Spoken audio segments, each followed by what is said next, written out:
Il se passe tellement de choses bizarres dans l'espace, je ne parle pas des aliens, mais du fait que sur certaines planètes, il pleut du verre fondu, que d'autres possèdent des lunes avec leurs propres anneaux ou ont des volcans actifs qui crachent de la glace. Les scientifiques en savent de plus en plus sur l'astronomie et ce qui nous entoure tout là-haut. Tu veux en apprendre plus toi aussi ? Alors découvrons ensemble d'autres faits étonnants sur l'espace. Vénus tourne à son propre rythme sans se presser. Une rotation complète lui prend 243 jours terrestres et il lui faut un peu moins de 225 jours terrestres pour faire le tour complet du Soleil. Cela signifie qu'un jour sur Vénus est plus long qu'une année chez nous. Il y a des dizaines de milliers de trous noirs au centre de notre galaxie, la Voie lactée. Des centaines d'entre eux sont associés à une étoile et près de 10 000 sont isolés. Les trous noirs sont impossibles à repérer, car la lumière ne peut pas s'en échapper. Les astronomes ne peuvent les repérer qu'à l'aide de rayons X ou en estimant leur force gravitationnelle. On peut observer les éclipses solaires, car même si la Lune est 400 fois plus petite que le Soleil, elle est aussi 400 fois plus proche de la Terre. Elle est donc parfaitement capable de faire de l'ombre à l'étoile. Mais sache que dans 50 millions d'années, on ne sera plus là. La Lune ne pourra plus bloquer complètement le Soleil car l'orbite du satellite aura changé. La plus haute montagne du système solaire est l'Olympus Mons, sur Mars. Elle est 3 fois plus haute que le mont Everest, la plus haute montagne de la Terre étant au-dessus du niveau de la mer. Mais si tu étais sur le sommet d'Olympus Mons, tu ne saurais pas que tu es sur une montagne. En effet, ces pentes seraient cachées par la courbure de la planète.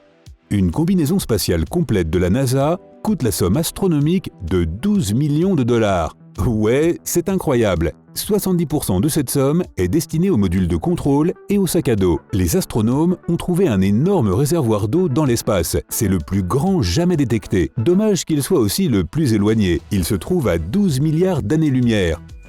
Le nuage de vapeur d'eau contient 140 billions de fois plus d'eau que tous les océans de la Terre réunis. L'espace extérieur n'est pas complètement vide. Il contient non seulement des étoiles et des planètes, mais aussi des nuages de poussière interstellaire, du plasma spatial et des rayons cosmiques. Ce sont des fragments d'atomes qui viennent des confins du système solaire. Il existe un phénomène un peu inquiétant dans l'espace. C'est ce que l'on appelle la soudure à froid. Si deux pièces du même type de métal se touchent dans l'espace, elles s'unissent et restent collées de façon permanente.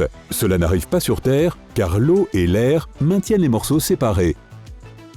Les astronautes à bord de la Station spatiale internationale n'utilisent pas leurs pieds pour marcher. Ils flottent dans la station. Alors, quand ils se trouvent en orbite, la peau de leurs pieds devient tellement douce qu'elle commence à peler. C'est pourquoi ils doivent enlever leurs chaussettes avec précaution. Sinon, les cellules de peau qui se détachent peuvent flotter dans cet environnement dépourvu d'apesanteur. Les tremblements de terre sur la Lune, ou plus exactement les tremblements de Lune, ne sont pas un phénomène de science-fiction. Ils ne se produisent pas aussi souvent que sur notre planète, et quand cela arrive, ils sont situés vers le cœur du satellite. Les scientifiques pensent que les séismes lunaires peuvent être causés par la gravité qu'exercent la Terre et le Soleil. L'une des lunes de Saturne, Rhea, pourrait avoir un système d'anneaux composé de 3 bandes étroites. Si les astronomes parviennent à prouver cette supposition, ce sera la première fois que l'on aura découvert des anneaux autour d'une lune. Incroyable, non ?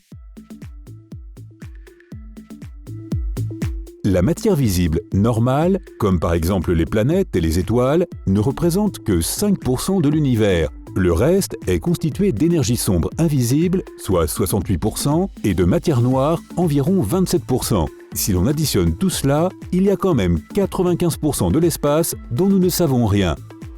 Dans ces zones les plus sombres, l'espace est glacial, moins 270 degrés Celsius. Mais ce qui est fou, c'est que si tu te mets en orbite autour de la Terre, à la lumière du Soleil, tu verras rapidement que la température est brûlante, à 121 degrés Celsius. C'est l'une des raisons pour lesquelles les combinaisons spatiales des astronautes sont blanches. Cette couleur est la meilleure pour réfléchir la chaleur du Soleil. Il y a actuellement 6 missions d'exploration de Mars, sur ou autour de la planète rouge. Cela signifie-t-il que Mars est habité par des robots ? Les petits hommes verts ne se sont pas exprimés sur la question. Si le Soleil avait la taille d'une porte d'entrée, notre planète aurait la taille d'une pièce de 5 centimes. En d'autres termes, on pourrait faire rentrer 1 million de terres dans le Soleil. Les roches lunaires ont un taux d'érosion très faible, 0,1 cm chaque 1 million d'années. C'est pourquoi les traces de pas laissées par les astronautes d'Apollo sur la Lune sont susceptibles de rester là pendant 10 à 100 millions d'années. La Lune Io de Jupiter a 4,5 milliards d'années. Elle est presque aussi vieille que la planète elle-même. C'est l'un des rares corps du système solaire à posséder des volcans actifs. Et ces volcans sont assez puissants pour offrir des spectacles inouïs qui sont ensuite captés par nos télescopes sur Terre. Au fait, Io est le nom d'une jeune fille de la mythologie dont le dieu grec Zeus était amoureux. Dans le mythe, Zeus l'a transformée en génisse pour tenter de la cacher à sa femme jalouse Héra. Waouh, quelle drôle d'idée tout de même, une génisse, tu ne trouves pas? Moi, je ne suis pas sûr que j'aurais aimé être transformé en taureau, par exemple. Bon, revenons à nos moutons, à l'espace. Une étoile à neutrons naît après l'effondrement d'une supernova.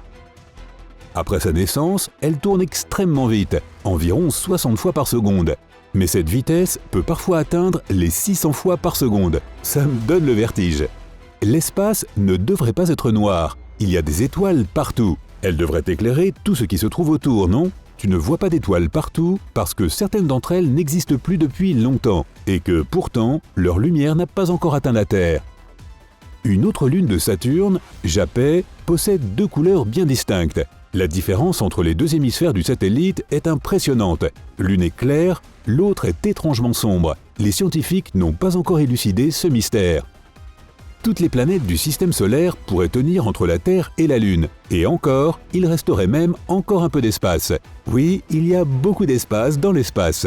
Saturne n'est pas la seule planète qui a des anneaux. Les géantes gazeuses, Uranus, Neptune et Jupiter ont aussi les leurs, mais ils sont ultra minces et presque impossibles à voir.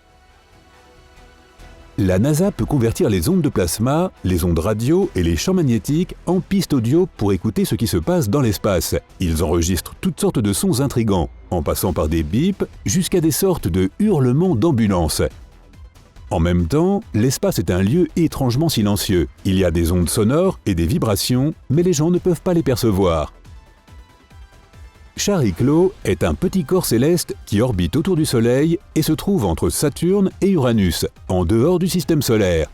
Il mesure 253 km de diamètre seulement. Ce n'est pas une planète, mais il a deux anneaux qui lui sont propres. Une des choses pour lesquelles Jupiter est célèbre, c'est la grande tache rouge. C'est une tempête géante qui tourbillonne. Ce phénomène était autrefois tellement gigantesque qu'il pouvait atteindre 2 ou même 3 fois la taille de la Terre. Mais la zone est en train de se rétrécir. Actuellement, elle ne pourrait pas contenir plus d'une Terre. Pour la première fois, les astronomes ont découvert la véritable couleur d'une planète en orbite autour d'une autre étoile. HD 189733b a une belle couleur bleu-azur. La raison pourrait être la pluie de verre fondu qui tombe constamment sur cette planète. Elle diffuse une jolie lumière bleue dans l'atmosphère. De loin, cette planète ressemble à la Terre, mais c'est une géante gazeuse en orbite qui se trouve très proche de son étoile. La température sur la planète s'élève à plus de 982 degrés Celsius. Ne pas toucher! La seule ceinture d'astéroïdes du système solaire que connaissent les astronomes se situe entre Mars et Jupiter. Il y a des milliers d'astéroïdes dans cette zone. Ce sont des objets solides, de forme irrégulière et de taille différente, mais ils sont tous beaucoup plus petits qu'une planète. L'océan sur Jupiter est plus grand que tous les autres dans le système solaire. Mais contrairement aux océans de la Terre, il n'est pas fait d'eau, mais d'hydrogène métallique. La profondeur de l'océan est de 40 234 km, soit presque la même distance que la circonférence de la Terre. Les scientifiques ont analysé le contenu chimique de certaines météorites trouvées dans le désert du Sahara, en Antarctique et dans d'autres endroits. Il s'est avéré que certaines de ces roches étaient d'origine martienne. D'autres sont arrivées de la Lune ou de la ceinture d'astéroïdes entre Mars et Jupiter. La Terre reçoit plus d'énergie du Soleil en 1 heure que les gens n'en dépensent en 1 an. Au cours des 15 dernières années, nous avons commencé à utiliser 20% d'énergie solaire en plus. Cela peut sembler important, mais ce n'est que 0,7% de la quantité d'énergie qu'utilisent les humains chaque année. Vénus est tristement célèbre pour ses vents. Au-dessus des nuages, il souffle 50 fois plus vite que la rotation de la planète. Ces vents féroces ne s'arrêtent jamais et peuvent devenir encore plus forts avec le temps.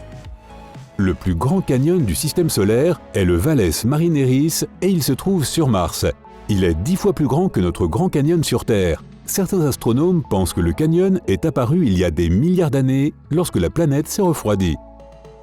Les cryovolcans sur Pluton, parfois connus officieusement sous le nom de volcans de glace, crachent de la glace, ou plutôt un mélange fondu de glace d'eau et d'ammoniac, d'azote et de méthane gelé.